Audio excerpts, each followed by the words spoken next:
em Israel foi Davi. Foi o maior de todos. Ainda falando sobre Davi, olha o Salmo 70, que a maioria do livro dos Salmos foi ele quem escreveu. E o livro mais amado da Bíblia, de todos, nenhum chega perto desse daqui, todo mundo lê, todo mundo conhece. Olha o Salmo 78, 7, 8.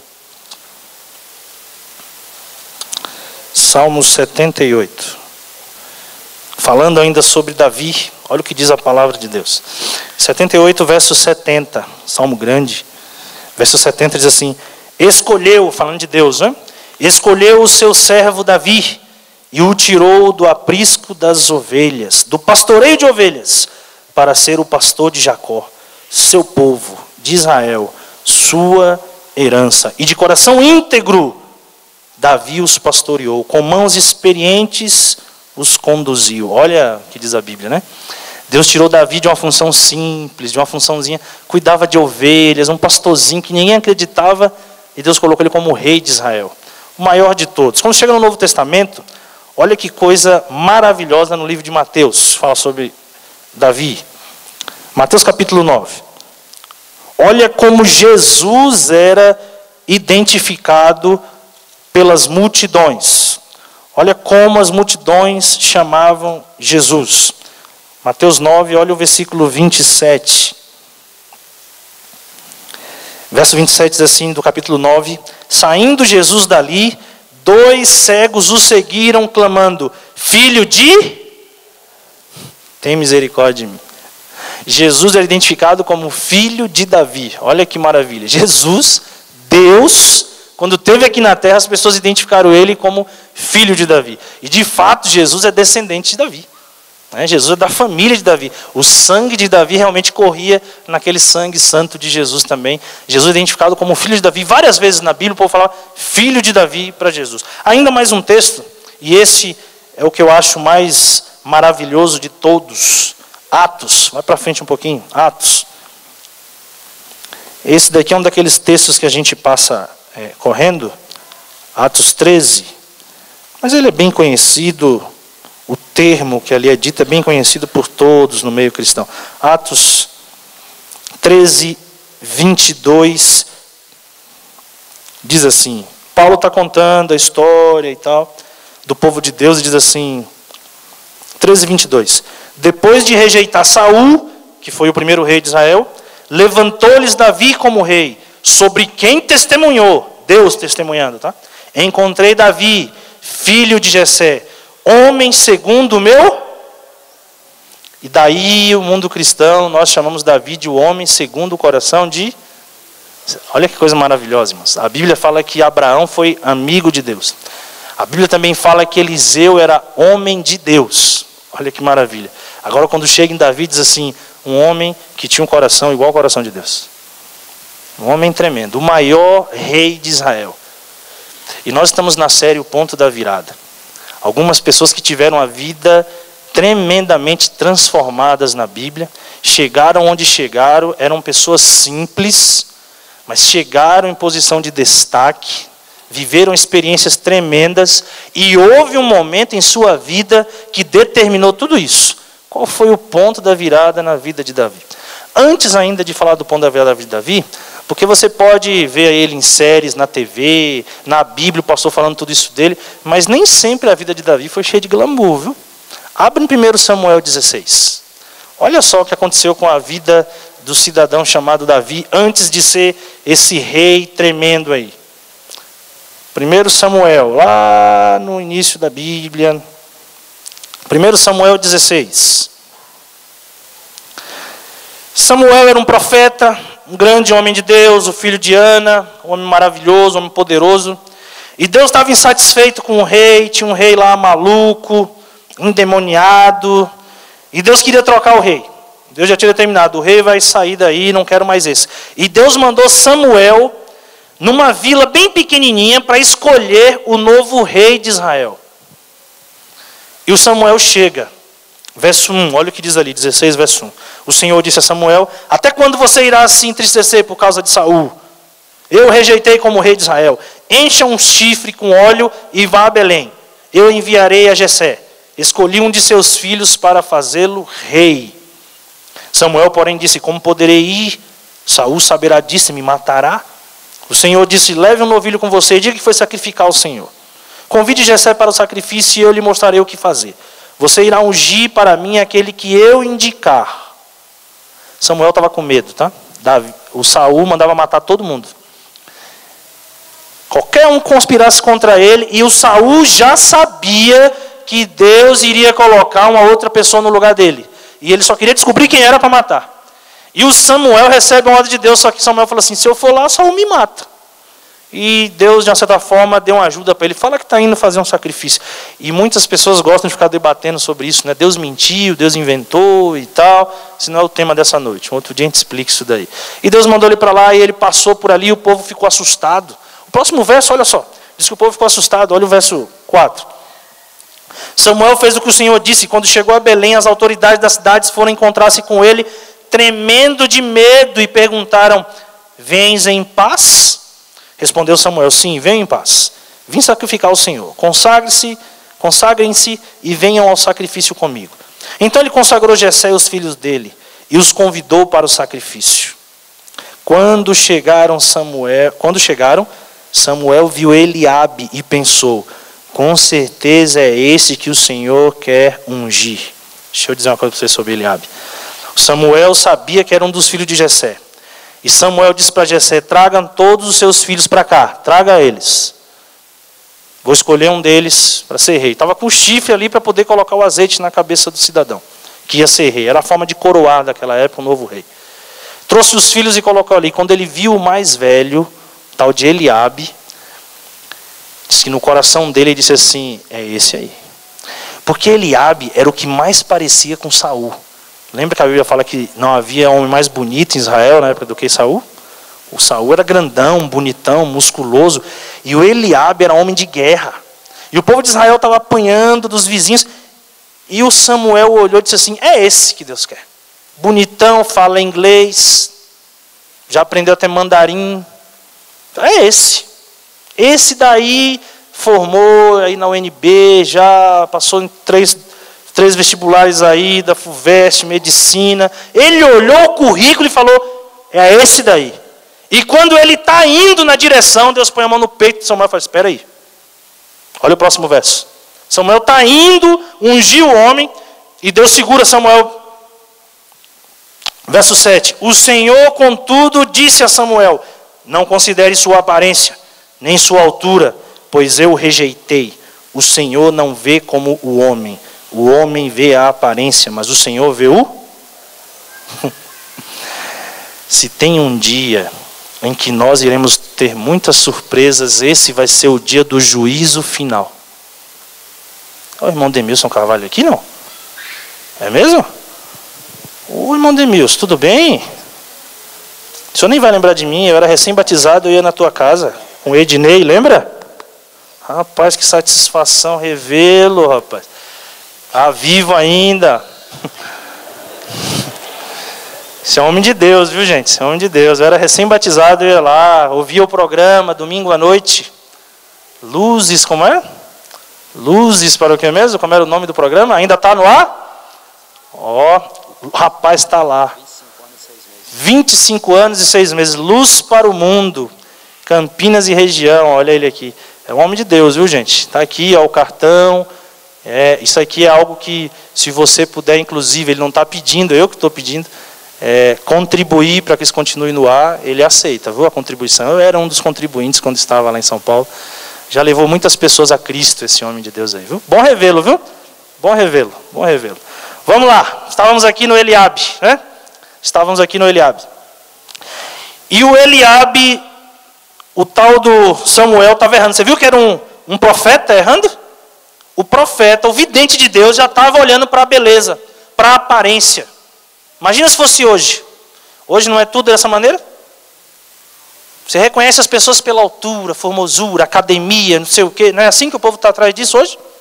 De beleza, e faz uma lipo aqui, faz um negócio ali. Para Deus, amigo, isso aí não tem valor nenhum.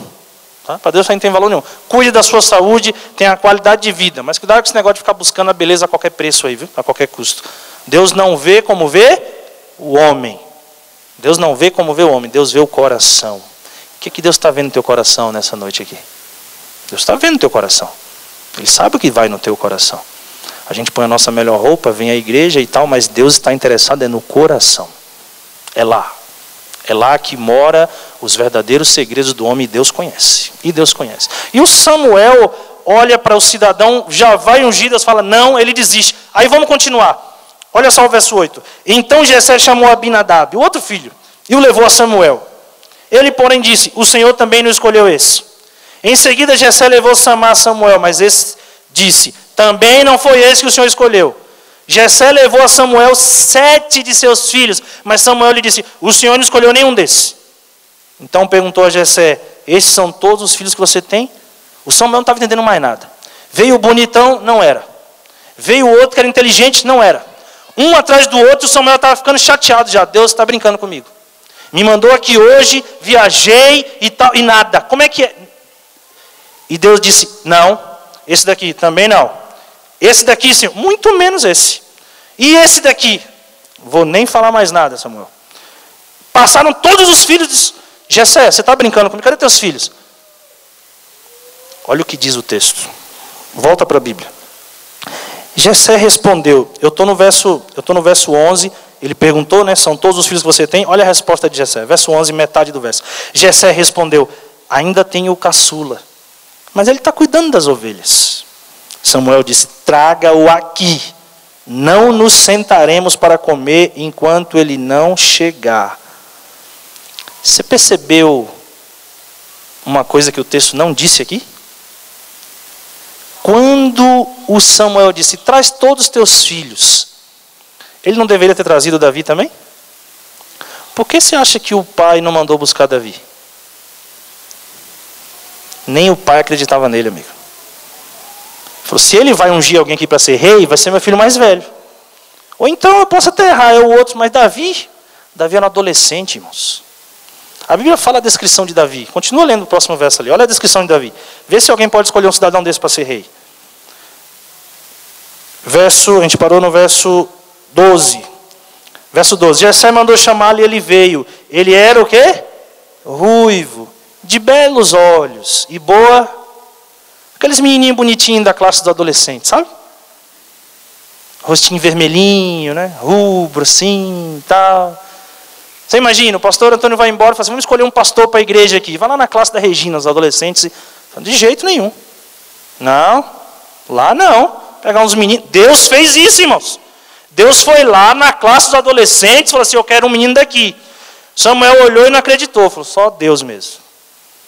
E o Samuel já estava agoniado, quebrou o chifre ali, derramou o azeite na cabeça do cidadão. Falou, a partir de agora, você fique sabendo que você vai ser rei. Veja, amigos. Nem a família acreditava nele.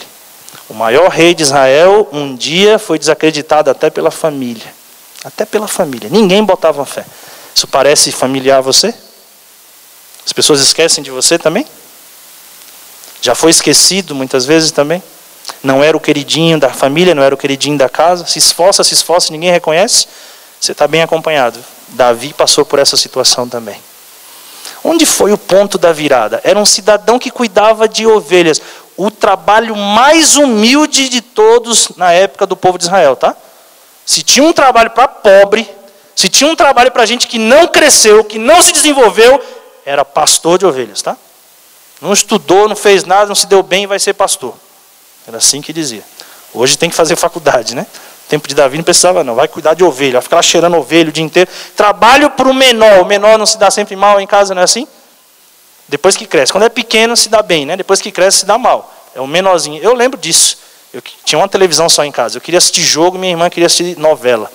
E ficávamos brigando. Aquelas TVs ainda, lembra daquelas assim que você ficava girando assim o negócio? Preto e branca ali e tal, já era colorida. Essa daí já era colorida. Tinha uma vantagenzinha. E minha irmã brigava, eu brigava e tal. E minha mãe chegava para acabar com o problema. Minha mãe chegava com a autoridade dela. Dizia, o que é isso? Eu falava, não, daí está querendo assistir novela, vê se pode. E ela dizia, esse daí quer assistir jogo. E minha mãe falava assim, novela. Fui criado numa casa só com mulheres, né? Me dei mal. nessa época aí, né? Novela. E eu assistia novela mesmo também. Tinha que ficar ali de televisão, não tinha o que fazer, assisti muita novela até conhecer o Senhor Jesus e abandonar essa tragédia aí, né?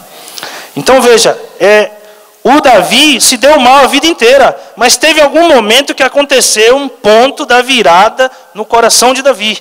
E eu peço a vocês nesse momento aqui, a atenção de vocês para ali agora. Que eu vou te dizer onde aconteceu o ponto da virada na vida de Davi, usando os textos inspirados por Deus, de uma mulher chamada Ellen White. Vocês sabem, de vez em quando sempre cito ela aqui. É tirado do livro Patriarcas e Profetas, um dos melhores livros dela. Parei para meditar essa semana. Olha o que ela diz. Está ali meio pequeno, mas eu vou ler para você. Ela diz assim, ó. O Senhor, lá em cima, ó, o Senhor escolhera a Davi e o estava preparando em sua vida o quê? Com os seus rebanhos para a obra que era seu desígnio confiar-lhe nos anos posteriores. Enquanto Davi estava assim a viver, onde? No retiro de sua vida humilde de pastor, o Senhor estava a falar a respeito dele ao profeta Samuel, por meio de uma vida solitária. Davi sozinho lá nas montanhas cuidando dos rebanhos, não sabia de nada. Deus já estava falando dele para o profeta, não sabia de nada. Estava lá cuidando da ovelhinha e tal. E Deus já estava falando dele para as pessoas mais famosas da cidade. Deus está vendo você no teu retiro solitário, no teu momento sozinho. Deus está vendo você. E Deus pode estar falando de você já em lugares muito importantes dessa nação e você nem sabe disso. Continua ainda. Olha lá de novo. Ó. O solitário pastor ficou sobressaltado com o inesperado chamado do mensageiro, que anunciou que o profeta viera a Belém e o mandara chamar. Ficou assustado. O que Samuel quer comigo? Com surpresa perguntou por que o profeta e juiz de Israel desejava falar com ele. Mas sem demora, obedeceu a chamada. Agora preste atenção nisso aqui. É um texto grande, mas preste atenção. Eu quero que você leve isso para casa hoje contigo. Ó. Diante dele, está falando dos momentos de solidão de Davi ali, tá? Os momentos que ele ficava sozinho com Deus. Diante dele se estendia uma paisagem de rica e variada beleza. Tenta imaginar isso aí. As videiras com seus cachos resplandeciam à luz solar. As árvores da floresta, com sua verde folhagem, inclinavam-se com a brisa. Via o sol inundando os céus de luz. Não perca aqui. Fica olhando onde isso vai levar a gente. Saindo como noivo de sua câmara e regozijando-se como um herói a percorrer o seu caminho. Olha que linguagem poética. Mas presta atenção onde a gente vai chegar. Havia os altivos cumes dos montes dirigindo-se para os céus. A grande distância erguiam-se os áridos penhascos da muralha montanhosa de Moabe. Presta atenção. Por cima de tudo estendia-se o suave azul da abóbada dos céus. E além estava... Olha a imaginação de Davi. Ele não o podia ver, mas suas obras estavam cheias de seu louvor. A luz do dia, dourando a floresta e a montanha, prados e ribeiros, elevava a mente a ver o Pai das luzes, o autor de toda a boa e perfeita dádiva. O Davi parava as ovelhinhas lá, ele tinha tempo, e ele começava a meditar. Você começa a entender de onde que saíram muitos salmos da Bíblia? Você viu de onde que saíram? Não foi depois que ele virou rei. Muitos deles foi antes, sentado, meditando, pensando em Deus, olhando as montanhas e imaginando. Deus está ali acima de tudo aquilo. O coração de Davi era um coração que parava na presença de Deus. Davi não era vítima dessa sociedade barulhenta que nós vivemos. Revelações diárias do caráter e majestade de seu Criador enchiam o coração do jovem poeta de adoração e regozijo. Na contemplação de Deus e suas obras, as faculdades do espírito e coração de Davi estavam a desenvolver-se e a fortalecer para a obra de sua vida posterior. Davi não estava perdendo tempo, estava falando, pastor, negócio bonito, lá no meio do mato, sentado, comendo capim, olhando para o céu. Davi estava se preparando para ser rei, meditando na presença de Deus. E vou dizer uma coisa para vocês. Sabe qual é o grande problema seu e meu? E dessa nossa sociedade? Grave aí. Distração. Nós somos pessoas distraídas demais para perceber as ações de Deus. Nós estamos acostumados com barulho. O tempo todo. Barulho. O tempo todo. Tem tempo livre? Liga a TV. Já viu? É desse jeito. Por isso que Deus não fala contigo, companheiro. Como? Para contemplar, amigo, tem que parar. Tem que desligar tudo. E às vezes se desligar até de gente, da esposa, dos filhos. Tem que arrumar um momento sozinho, você e Deus fala com você. Agora hoje alguém fala na igreja assim, Deus falou comigo. Fala, é doido. A gente já fala logo, isso é doido. Por quê? Porque ninguém hoje ouve a voz de Deus mais, irmão. Mas como que vai ouvir? Deus não grita para se fazer ouvir. Tem que parar. Tem que parar. Então se eu dissesse nessa noite que Davi teve um ponto da virada, foi quando ele ainda nem era rei. Foi quando ele parou na presença de Deus para meditar nos caminhos de Deus. Foi o próprio Davi que disse, quando eu meditava, ateou-se fogo no meu coração. É um dos salmos lá. E é verdade, irmãos. E é verdade. Desliga um pouco a TV para você ver. Desliga tudo do teu lado. Aproveitou que o bebê foi dormir. E agora para na presença de Deus para ver se um fogo não pega no coração. E Deus te diz o que está errado, o que está certo e como fazer. Deus te diz o que fazer. Deus te dá sonhos. Deus dá ou não dá sonho? Deus revela sonho ainda ou não? Lógico que revela. E a gente tem medo disso. É lógico. Tem gente aí fazendo coisa errada, brincando com isso. Mas porque eles estão brincando, não deixa de ser verdade que Deus fala. A Bíblia diz que nos últimos tempos, os jovens e os velhos teriam visões. É ou não é? Joel 2:28. Cadê as visões? Que visão, amigo? Visão, ficar na televisão o dia inteiro, fica o tempo todo no computador. Isso é uma praga hoje, esse negócio aí. Eu já falei tantas vezes aqui que já está ficando repetitivo, né? Mas deixa eu falar mais uma vez, rapaz. Esses smartphones aí, rapaz, é um negócio complicado, viu? E a gente precisa usar, né? Não tem mais como, né, viver sem isso. Eu tenho um troço desse. Mas tem vezes que eu deixo lá no meu escritório e vou fazer minhas coisas. Não dá. O tempo todo. E tem um troço que você fala de graça com quem tem um igual. Aí, meu amigo, que é perdição mesmo. O tempo todo ali, ó. Esses dias eu vi uma frase na internet assim, ó. A maior solidão, eu não lembro da frase completa aqui, mas assim, que a maior solidão é experimentada por aqueles que vivem do lado de alguém que tem iPhone. Já viu? Já viu? Senta do lado de quem tem iPhone para você ver. Você senta para comer, ele fica assim. Hã? Aham. Saiu, marcou com você para ir comer. Aí você vai para um restaurante, lá na internet.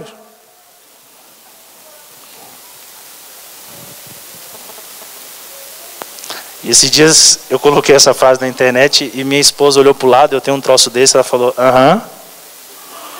Eu joguei para o lado assim, foi o que foi. É uma tentação mesmo. Como é que Deus fala? Tem que desligar esse troço. Eu conheço um pastor que ele disse que quando chega no retiro dele, a primeira coisa que ele ordena, todos os iPads, iPhone, notebook aqui na minha mesa vai ficar comigo durante os 3 dias. Ele disse que quando ele faz isso, o semblante do povo é como se tivesse pedido assim, a perna, o braço do cara. Assim, o povo fica, como é que eu vou viver sem isso? É assim ou não é? Eu fui agora para Santa Catarina fazer um casamento lá e fui ficar numa roça lá, numa fazenda, e lá não tinha sinal de nada.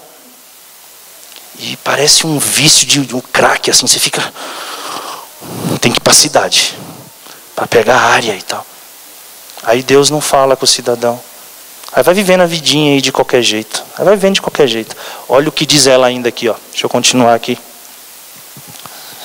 Quem pode medir os resultados daqueles anos de labuta e vaguear entre as solitárias colinas? Percebe? Quem pode medir? Foi dali que veio o sucesso de Davi, amigo. Foi na presença de Deus. Deixa eu dar uma diferença para você aqui. Eu queria fazer uma diferenciação, tá? Entre solitude e solidão, tá? Esse é positivo, esse negativo, tá? O que Davi experimentava era isso aqui, ó.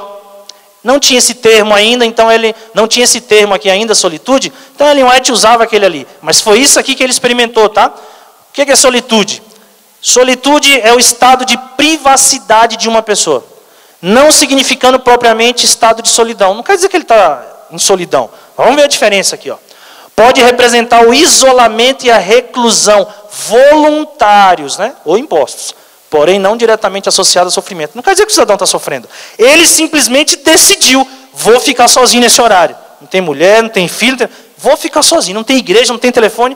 Isso é solitude. Você determina, vou ficar sozinho esse momento aqui. Eu e Deus. Solidão é o contrário, né?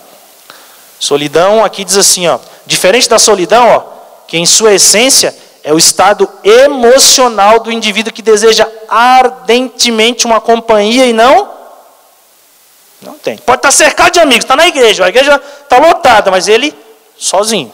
Pode estar no pequeno grupo, mas ele é solitário. Davi não era solitário, Davi experimentava solitude. Ele de propósito tinha aquele momento, agora é meu momento com Deus. Essa igreja incentiva a gente, não é? A sala 57, das 5 às 7 da manhã. Entra ali, você e Deus. Não é você e o pastor, você e o irmão, você e tua mãe. É você e Deus, uma experiência individual. Um dos textos mais conhecidos de Ellen White. Olha o que ela diz. O Portor Evangelista é o livro, tá? Página 81. Olha o que diz. As maiores vitórias da igreja de Cristo, ou do cristão em particular, não são as que são ganhas pelo talento ou educação, pela riqueza ou favor dos homens. Não. São as vitórias ganhas na sala de audiência de Deus, quando uma fé cheia de ardor e agonia lança a mão do abraço forte da oração. Você viu só? Você viu o lugar onde que acontecem as maiores vitórias no meio do povo de Deus? Abre a tua Bíblia no Salmo 8. Salmo 8. Vamos ler o último texto dessa noite. Salmos 8. É na sala de audiência do Altíssimo. Tem muita gente aqui nessa noite precisando voltar na sala de audiência de Deus. Já não sabe nem onde fica mais a sala de audiência de Deus. Porque para muita gente hoje é tudo. Esses dias eu vi alguém me dizer que está fazendo o ano bíblico enquanto vai para o trabalho. Coloca o CD da Bíblia no carro e vai ouvindo. Já fez o ano bíblico. Mediocridade da nossa época, né? Você pode até ler a Bíblia indo no carro, amém. Mas não vem dizer que esse é o único momento que você separa para Deus. Salmos 8. Senhor, Senhor nosso, como é majestoso o teu nome em toda a terra, tu cuja glória é cantada nos céus. Dos lábios das crianças e dos recém-nascidos, firmaste o teu nome como fortaleza. Por causa dos teus adversários, para silenciar o inimigo que busca vingança. E agora, esse verso que deu origem àquele hino tão bonito da nossa igreja, né? Quando contemplo os teus céus, obra dos teus dedos, a lua e as estrelas que ali firmaste, pergunto, que é o homem para que com ele te importes? E o filho do homem para que com ele te preocupes? Tu o fizeste um pouco menor do que os seres celestiais e o coroaste de glória e de honra. Tu o fizeste dominar sobre as obras das tuas mãos, sobre os teus pés, tudo puseste. Todos os rebanhos e manadas e até os animais selvagens, as aves dos céus, os peixes do mar e tudo que percorre as veredas dos mares. Senhor, Senhor nosso, como é majestoso o teu nome em toda a terra.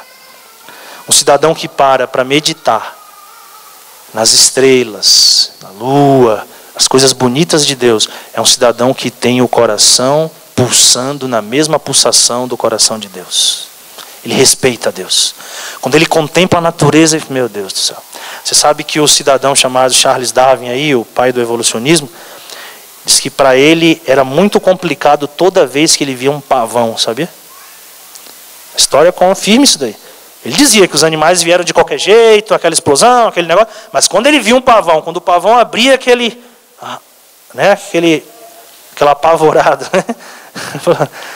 quando ele abria aquele leque lá, já viu que fica em formato de um olho assim? Quando ele via aquilo, ele falava, que evolucionismo o quê? Deixa eu ir embora daqui, não quero nem ver isso daqui, senão vou me converter.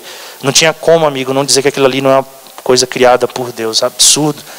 Mas hoje, amigo, é isso, é projetor, é caixa de som, é tanta coisa.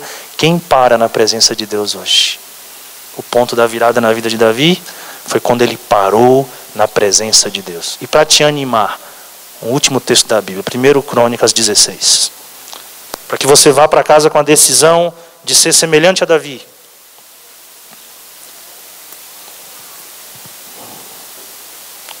Primeiro Crônicas, capítulo 16.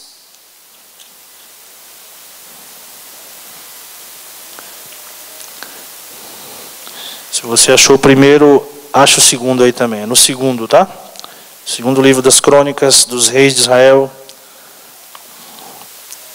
Segundo Crônicas 16. Não primeiro Crônicas 16. Segundo Crônicas 16.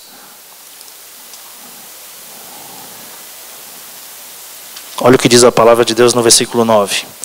Pega esse texto como se Deus estivesse falando com você. Versículo 9 do capítulo 16 de 2 Crônicas.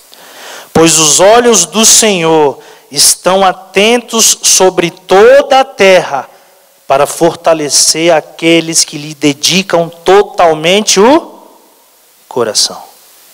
Os olhos do Senhor passam por toda a terra, procurando aqueles que dedicam todo o coração. Davi era assim.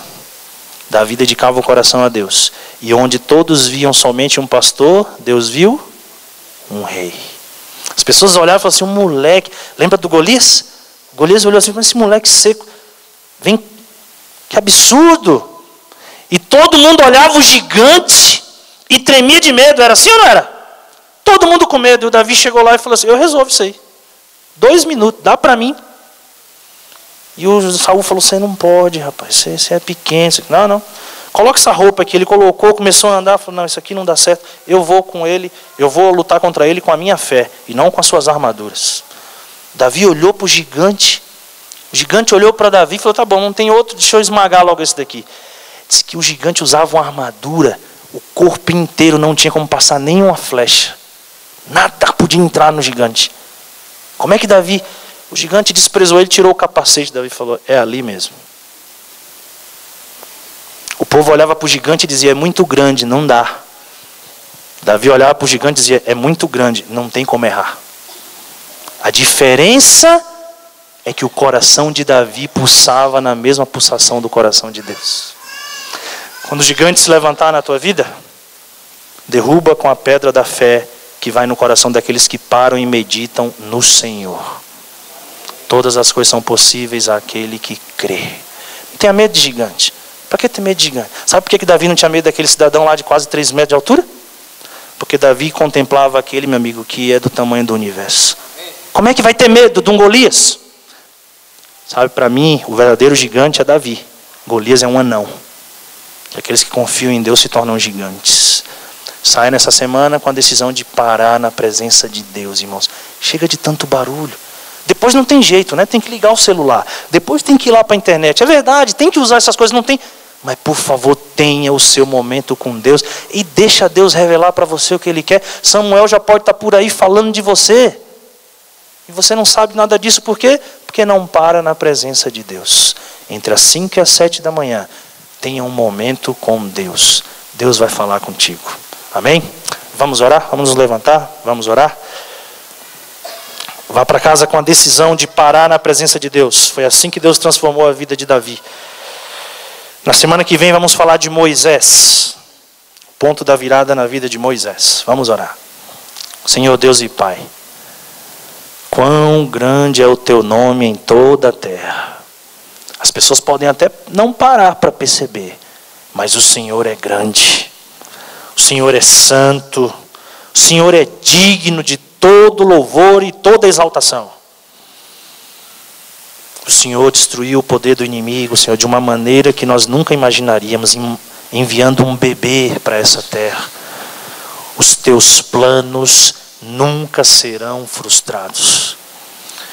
Senhor Deus, o Senhor quer falar com esses teus filhos aqui, conosco. O Senhor quer falar com cada um de nós. Mas precisamos reconhecer que andamos muito distraídos.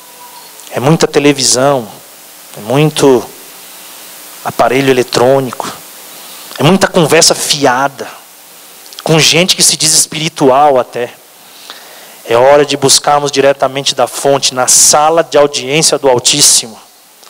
É hora do teu povo voltar, ó Deus, a batalhar as tuas batalhas com as tuas armas, que é a arma da fé, Senhor, da confiança pura naquele que criou os céus, a terra, o mar e as fontes das águas. Queremos voltar a te temer e te respeitar. Queremos ser como Davi, Senhor. Queremos ter uma virada em nossa vida também, Senhor. Nos ajude a derrubarmos os gigantes que se levantam diante de nós. E que todos aqui saiam nessa noite lembrando que o Senhor salva, não com lança nem com espada, porque a guerra é do Senhor e a batalha é dele, e ele salva pelo poder da fé no nome dele. Que o teu povo seja um povo que não fica buscando influência junto a pessoas influentes, importantes, bonitas, nada disso. Que o teu povo busque influência no lugar onde deve ser influente, que é na sala de audiência do Altíssimo. Vamos para casa sob a tua proteção. Em nome de Jesus. Amém. Nossos